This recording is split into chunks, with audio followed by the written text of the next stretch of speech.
안녕하세요. 쑥쌤입니다. 교과서 105쪽 공공기관의 종류와 역할을 알아봅시다.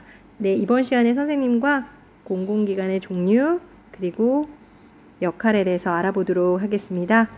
공공기관에서는 지역 주민들이 안전하고 편리하게 생활할 수 있도록 여러 가지 일을 하고 있습니다. 네, 선생님 밑줄 그어 볼게요. 공공기관에서는 지역 주민들이 안전하고 편리하게 생활할 수 있도록 여러 가지 일을 하고 있어요. 서현인의 지역의 도청에서는 어떤 일을 하는지 이야기해 봅시다 라고 되어 있네요. 서현인의 지역의 도청에서 어떤 일을 하는지 한번 살펴볼까요? 아래쪽 그림을 보도록 하겠습니다. 네, 서현인의 지역의 관광지를 자세하게 알리는 안내 책자를 만드는 일을 합니다. 첫 번째로.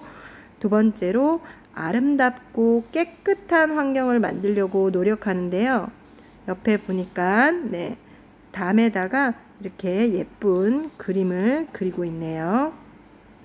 그리고 세 번째, 위생적으로 음식점 직원들이 위생모를 쓰는지 그리고 사용하는 도구를 깨끗하게 소독하고 보관하는지 네, 검사합니다. 그 검사하는 역할이 바로 도청에서 하고 있습니다. 교과서 106쪽을 보도록 할게요. 서연이는 다른 공공기관에서 어떤 일을 하는지 살펴봤습니다. 첫 번째, 소방서가 나옵니다. 소방서에서는요, 화재를 예방하고 응급 환자를 구조하는 역할을 하고요. 두 번째, 보건소는요, 네, 감염병과 질병을 예방합니다. 그리고 치료하려고 노력합니다. 세 번째, 경찰서는 우리 지역의 안전을 책임지고 질서를 유지하고요. 네 번째, 교육청은 학생들의 교육과 관련된 일을 하는데요. 학교에서 선생님들이 여러분들을 가르치는데 여러 가지 도움을 주고 있습니다. 주민센터는 여러분이 살고 있는 동마다 설치되어 있고요. 면사무소는 주민센터와 비슷한 곳으로 시골에 있는 면 단위에 있는 주민센터라고 생각하면 됩니다. 여기에서는 다양한 분야에서 주민들의 생활을 돕고 있습니다. 주민등록증도 발급하고요. 전입신고, 이사 오고 난 다음에 이 지역에 이사 왔어요 라고 신고하는 전입신고 등의 일도 하고 있습니다. 그리고 도서관은 책을 읽고 공부하는 공간을 제공해 줍니다. 그 밖에 우리 지역의 공공기관도 많은 곳들이 있곤 합니다. 교과서 107쪽을 보도록 할게요. 공공기관에서는 지역 주민들이 요청하는 일을 처리하기도 하는데요. 첫 번째, 어린이 보호구역에는 신호를 지키지 않은 차가 많으니 단속 좀 해주세요 라고 합니다. 그러면은 어느 기관에 와서 이 일을 해줄까요? 네, 경찰서에서 와서 이 일을 도와줍니다. 우리 집에 있는 말벌집을 없애주세요 라고 도움을 요청해야 돼요. 그럼 어느 기관에 요청해야 될까요? 네, 119, 즉 소방서에 요청을 하면 소방서에 있는 소방서에서 일하시는 분들이 오셔서 말집을 제거해 주시고요. 그리고 학교 가는 길에 자전거 전용 도로를 만들어 주세요 라고 요청할 수 있는 공공기관은 바로 여러분이 살고 있는 시도청입니다. 또는 군청, 구청에도 우리가 요청할 수 있습니다.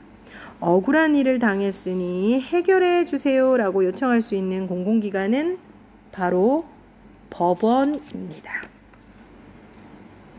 다음 쪽 108쪽 보도록 할게요. 서연이는 공공기관이 우리 지역 주민의 생활을 다양하게 도와준다는 사실을 알고 있었습니다. 여러분들 교과서 한 번 더 살펴보도록 할게요. 여기 박물관이 있죠. 박물관도 공공기관인데요. 박물관에서는 여러분들이 박물관과 관련된 재미있는 그런 강좌들을 개설해서 교육을 받을 수 있도록 해 주시고요. 우체국에는 우편집배원이 계시는데요. 이 우편집배원께서 물건을 배달해 주시고 편지도 배달을 해 주십니다. 그 밖에 안전체험관이라고 되어 있습니다. 여기에서는 안전을 위해서 다양한 체험을 할 수 있는 그런 공간이고요. 그리고 구청은 여러분이 살고 있는 시청보다 작은 단위의 수성구청, 남구청, 중구청과 같은 그런 공공기관입니다. 지역 주민들이 안전하고 편리한 생활을 할 수 있게 여러 가지 공공기관에서 우리 주민들을 돕고 있습니다. 그렇다면 이러한 공공기관은 한 개의 기관만 일을 할까요? 하나의 기관이 독립적으로 일하는 것이 아니라 여러 기관들이 힘을 합쳐서 일을 하기도 합니다. 교과서 109쪽입니다. 특히 학교와 다른 공공기관이 여러 가지 일을 함께 하는데요. 학교와 공공기관은 어떤 일을 함께 하는지 살펴보도록 하겠습니다. 공공기관은 각자 하는 일이 정해져 있지만, 네, 이거 중요합니다. 공공기관은요, 각자 하는 일이 정해져 있어요. 소방서는 불을 끄고, 경찰은 도둑을 잡고, 그리고 법원은 억울한 사람의 일을 해결해주는, 그렇게 각각 하는 일이 정해져 있지만 때로는 다른 기관과 협력해서 일을 하기도 합니다. 학교는 공공기관과 어떤 일을 함께 하는지 살펴볼까요? 네, 학교와 경찰서라는 두 개의 공공기관이 합쳐서 경찰서에서는 학교에 학교폭력 전담 경찰관을 보내줍니다. 그래서 그 경찰관께서 학교폭력 예방 교육을 실시해 주시죠. 그리고 두 번째, 소방서와 학교가 힘을 합쳐서 일을 하는데요. 소방서에서는 학생들에게 화재 예방 교육 그리고 화재 대피 훈련을 실시하는 것을 도와줍니다. 현재 선생님이 살고 있는 베트남 하노이에서도요, 매년 2번의 화재 예방 교육을 하는데 하노이에 있는 소방서에서 나와서 훈련을 해 주십니다. 보건소는요, 학교와 함께 학생들에게 건강과 관련된 다양한 교육을 해주고 있습니다. 이렇듯 공공기관은 각각 하는 일이 정해져 있지만 힘을 합치면 훨씬 더 좋고 큰 효과를 볼 수 있기 때문에 때로는 힘을 합쳐서 일을 하기도 합니다. 네, 오늘은 여기까지 하도록 하겠습니다.